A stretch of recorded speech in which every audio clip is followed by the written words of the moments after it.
Hello everybody! I hope you are doing great. In this video, we will continue the journey of simulation pictures. I can tell you, life in Hollywood Animal is not easy. The German government has curtailed the rights of its Jewish population. The U.S. Immigration Service is preparing for an influx of refugees.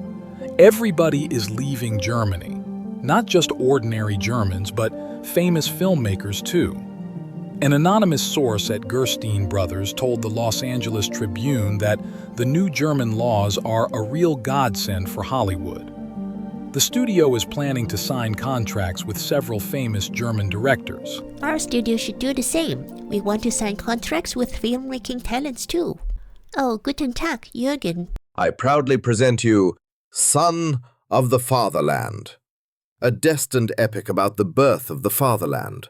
I understand perfectly well that you have little interest in all this history and the origins of the Reich, but you're probably interested in fascinating stories, and Son of the Fatherland has a story like no other. We would happily make this film ourselves, but today a film made in Germany will be shown only in Germany. It would be a different matter if an American studio took on the film. We will have a true documentary about German history. You will get a guaranteed hit, and the audience will receive a gripping epic. Everyone wins. This sounds amazing. Show me that magical script right away. In ancient Roman times, there lived a great commander, Tankmar the Blonde. He defended the empire from the hordes and was famous for his ruthlessness. Tankmar had but one weakness: he loved children. Tankmar burned the huts of the barbarians. But the orphan children he fed and clothed, and on their knees they swore to renounce their ancestors and their animal ways. They were barbarian not by blood, but by upbringing. Plucked from the wild, they will become Romans. So said Tankmar. Once, a young barbarian named Ioski was on his knees before the Roman commander. Tankmar had torn his family limb from limb, but he'd spared Ioski. Yet the barbarian could not appreciate his kindness and vowed revenge on Tankmar. The years passed and Ioski grew. He became stronger, found his own tribe and became their chief. But the hatred in his barbarian heart was always seething. One day Ioski turned to his fellow tribesmen. "We will avenge our mothers and fathers." The barbarian horde shouted in reply. Let's take revenge! We'll gouge out Tankmar's eyes! No, Iosk said. That is not our goal. I have a dream. Tankmar's youngest son, Eberhard, will kneel before me and renounce his father, as once I renounced mine. That very night, the barbarians lay in wait for blue-eyed Eberhard, not far from the Roman camp. They captured and bound him, and brought him to Ioske. Kneel and renounce your father, and I will spare you. Eberhard beheld his barbarian captors and was so sickened by their twisted faces and ugly hooked noses that he nearly fainted in disgust. But Eberhard gathered his strength, stood his ground, and did not kneel. He proudly lifted his blonde head and spat right in the dirty barbarian's eye. Ioski wiped his face and ordered Eberhard thrown into the deepest hole until he came to his senses. When Tankmar learned that his youngest son was missing, he raised his fist to the moon. Sneaky Ioski, you never became a Roman, and you never will. He went to his wife and said quietly, I made a mistake, Verena. You were right all along. It is not by their upbringing that they are barbarians, but by their animal blood.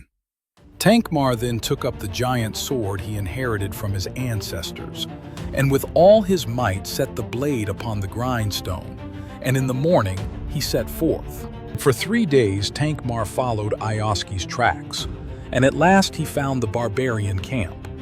He climbed up on the highest hill and shouted for all to hear. Listen to me, barbarians. A person can be educated, but an animal is always waiting for the moment to bite. Expect no further mercy.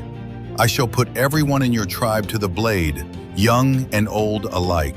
With these words, Tankmar rushed to attack. As the surviving barbarians fled in cowardice, Tankmar pulled his son from the pit.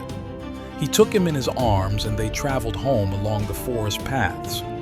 The barbarians knew that Tankmar couldn't fight at full strength with Eberhard in his arms. They grew bold and hurried off in pursuit. The pursuers grew in number. Tankmar could hear the wild screams of the barbarians at his heels, the tramp of their feet, and the whistling arrows ready to pierce his neck. But Tankmar was stronger and more agile than they. He wove between the trees, skipping path to path, gradually shaking off his pursuers. It was then, at the very edge of the forest, when Tankmar had nearly slipped his pursuers, that one of the vile Ioski's arrows pierced his leg. Tankmar knew that he and his son would be taken prisoner and forced to renounce their ancestors. He hugged Eberhard with all his strength. My son, it is better to die than to kneel before animals. His mighty hands gripped the hilt of his sword, and he impaled himself and his son upon the fearsome blade, through and through. With his final breath, the dying Tankmar whispered, Someday my glorious descendants will avenge everything. So what do you say? Impressive, right? I already have some ideas on the sequel of this story. We'll release a film based on this script within 2 years. Since we have ticked off the first milestone of the boutique policy, icons are more willing to join our studio now. Let's talk to them. Hello, Raymond. I've always liked your work. It will be great if we can work together. See, we are a boutique studio. See, we have the boutique policy bonus. We also offer a hotel suite, car and driver, housemaid, and extended medical coverage. Okay, maybe you don't need all of them. Shall we start with a hotel suite and extended medical coverage? The studio is not super rich at the moment. Next to Raymond, we signed a contract with Marion. When our finances grow further, we will talk to Arturo and Nell. In October of 1936, Simulation Pictures released a remarkable movie, Destiny, a romance drama. It's the studio's first self-made film scoring a KinoMark rating A-. Both commercial and artistic appeals sit at 8. It also receives very good reviews from most critics. Paul Grinder gives 1 star. He's hard to impress anyway. All the actors taking part in this movie are icons.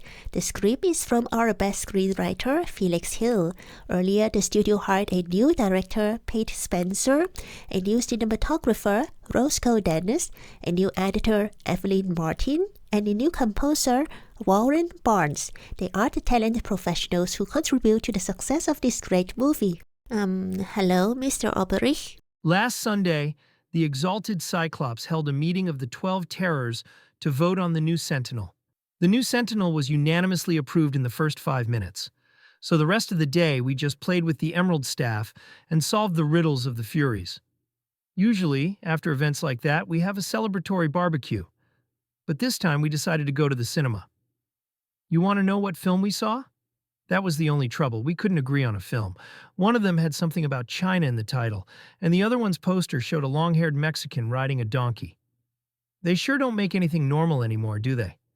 I'll tell you what. You release a film that a patriotic family man and true knight of the white race wouldn't be ashamed to go see, and I'll send the whole skeleton army to go see it. I'll release a film based on your idea within 2 years. Very good. Not as fast as I'd hoped, of course, but the skeleton army should double in size by then. The request is to make a movie with the element white supremacy in it. Having the element doesn't mean we agree to it. On the contrary, we can write a story that encourages dialogues on this topic. White supremacy is banned in the FSAA code.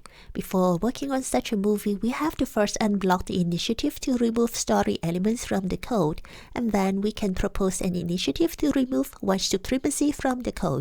On the voting day, Simulation Pictures outvote everybody else. Initiative accepted. Perfect. In 1937, our studio again makes good achievements. We score number 1 in the critical acclaim list. Okay, box office we still need to work on. I think I have been too conservative when booking cinema screenings. Fans' favorites we sit proudly at number 2. And not only these, we are nominated in all categories in the Pollux 1937 Awards.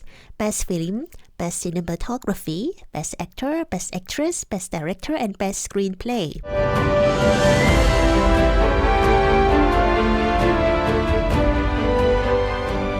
Good evening. My name is Harlan Starsurf, and welcome to the 5th Annual Pollux Awards. How nice to see so many movie stars in the audience, and so few critics. Maybe they'd be nicer if we invited them, but we'll never, ever know. First, the nominees for Best Actor, and the winner is... This concludes the 1937 Pollux Awards. Thank you for joining us. We'll see you again next year. Sorry I didn't record the rest of the ceremony because I didn't expect this was happening in front of my eyes. 1937. This is the year Simulation Pictures sweeps all Pollux Awards. Best Actor, Clayton West. Best Actress, Bessie Jordan. Best Director, Tate Spencer. Best Cinematographer, Roscoe Danis. Best Screenplay, Felix Hill. Best Film, Destiny. It feels like I have just won a jackpot. Really? Is this really happening? The studio gains a lot of influence and reputation points. Everybody gets some experience points and becomes established in their roles. What's more important is that we take off the second milestone of the boutique policy, sweep the Pollux Awards in a single year. This unlocks experimental training to help employees overcome their development ceiling. For example, Herbert's skill is capped at 7. This experimental training, now being offered in our studio's film school, is an innovative program developed by artists in collaboration with psychologists and anthropologists to help employees break through their imaginary ceiling and exceed their potential. If Herbert joins this training program, after 240 days, there's a 50% chance he will exceed his current skill ceiling, which is 7. With this, we conclude today's video. Thank you for watching. Thank you for supporting Simulation Pictures. Take care and I'll see you next time.